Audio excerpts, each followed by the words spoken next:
নমস্কার, বৌরানী হেসেলে সবাইকে স্বাগত। আজ আবারও একটি নতুন রেসিপি নিয়ে আপনাদের সামনে হাজির হয়ে গেছি।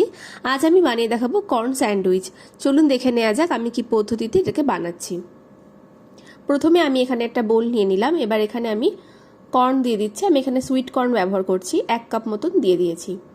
একই সাথে দিয়ে দিচ্ছি পেঁয়াজ কুচি, সামান্য পরিমাণে লবণ আর গোলমরিচের গুঁড়ো, আর সবশেষে দিয়ে দিচ্ছি 2 চামচ মতো মেয়োনিজ। আপনারা চাইলে এখানে অনেক রকম সবজি অ্যাড করতে পারেন, যেমন গাজর, ক্যাপসিকাম, টমেটো, এগুলোকে এখানে কিন্তু অ্যাড করতে পারেন। আমি যেহেতু এটা কর্ন স্যান্ডউইচ বানাবো তাই শুধুমাত্র কর্নই দিয়ে দিয়েছি। এবার এটাকে ভালো করে মিক্স করে নিয়েছি। আর এখানে নিয়ে নিচ্ছি ব্রাউন ব্রেড। আমি এখানে ব্রাউন ব্রেড দিয়ে স্যান্ডউইচটা আজকে তৈরি করব। এবার এই ব্রেডের উপরে আমি পিৎজা সসটাকে দিয়ে ভালো করে স্প্রেড করে নিচ্ছি। আপনারা চাইলে এর মধ্যে টমেটো কেচাপও অ্যাড করতে পারেন। স্প্রেড করা হয়ে গেছে। এবার যে কর্নের যে মধ্যে আমি মিক্সটা তৈরি করে রেখেছিলাম সেই কর্ন মিক্সটাকে এখানে অ্যাড করে দিচ্ছি। এইভাবে এটাকেও ভালো করে স্প্রেড করে দিলাম চারিদিকে।